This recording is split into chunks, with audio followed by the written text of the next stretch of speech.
A Iker Hands-On é uma organização sem fins lucrativos que surgiu a partir da iniciativa de alunos, professores e funcionários da Escola de Química da UFRJ.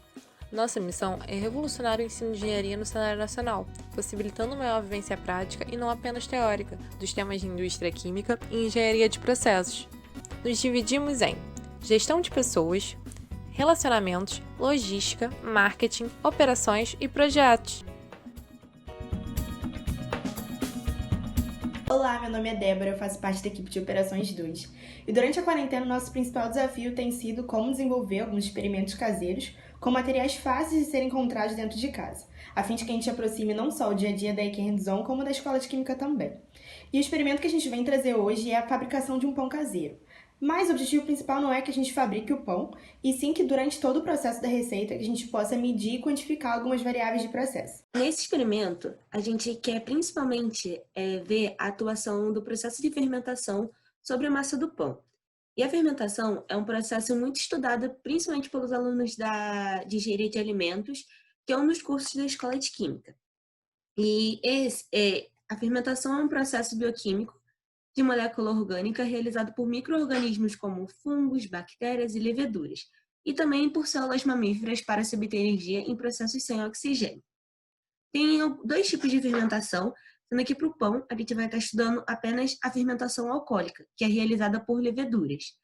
Essa fermentação se dá pela quebra da glicose em dois produtos finais, que é o etanol e o CO2, sendo que esse CO2 ele que vai ser responsável pelo crescimento da massa do pão e também por criar alvéolos em seu interior.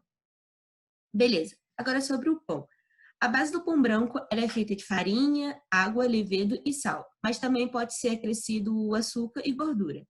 Sendo esse levedura, ele está presente no fermento biológico que a gente adiciona no momento de preparar a massa. E a farinha, que é muito importante, porque ela é a fonte de amido, que é um carboidrato com várias glicoses ligadas, como vocês estão vendo aqui embaixo, que serão quebradas no processo de fermentação alcoólica e dará para a massa o CO2 e o etanol que vimos no esquema anteriormente. Sendo que esse etanol a gente não sentiu o gosto, porque no momento que o pão começa a cozinhar dentro do forno, esse etanol evapora. Sabendo que temos as seguintes etapas de produção do pão: mistura, fermentação, cozimento e comer, iremos ver como as medidas funcionarão a cada etapa. Em relação ao preparo da mistura, nós iremos medir a massa e o volume de todas as matérias-primas acrescentadas. Iremos medir também a temperatura da água ou do leite morno acrescentados e iremos medir a temperatura da nossa mão ao começo da sova e ao final da sova. Na fermentação, iremos medir a massa, o volume e a temperatura de 5 em 5 minutos. E por fim, mediremos a massa e o volume do pão antes e após o cozimento. Bom, agora em relação aos materiais necessários para o processo, nós precisamos essencialmente de 3 materiais. Primeiro, para medir a massa, aqui é o exemplo de uma balança de cozinha. Se vocês tiverem outro tipo de balança, uma balança de banheiro, por exemplo, também dá para medir. Para medir a temperatura, um termômetro. Esse aqui é um termômetro de mercúrio, mas é melhor que vocês usem um termômetro com o maior alcance de temperatura possível, porque esse aqui, por exemplo, começa em 35 graus Celsius, então ele não é capaz de medir a temperatura da fermentação do pão. Agora, para medir o volume, tem 2 sugestões aqui. Primeiro, um recipiente com a área relativamente constante ao longo da altura, de tal forma que vocês iriam marcar a altura aqui, ou por dentro, à medida que a massa fosse crescendo, e no final ver como é que a altura variou, calculando os volumes.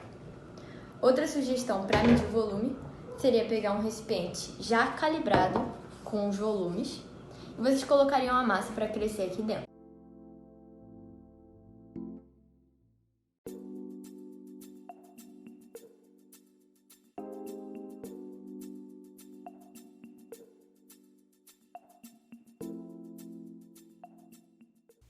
E chegamos ao final do vídeo. Muito obrigado por ter assistido. Eu convido vocês em casa a tentar esse experimento para poder se divertir e aprender alguma coisa diferente. Assim como o nosso grupo de Operações 2 se divertiu bastante e aprendeu várias coisas fazendo ele. Espero que estejam bem durante a quarentena e, bom, já já ela passa. Se cuidem. Tchau!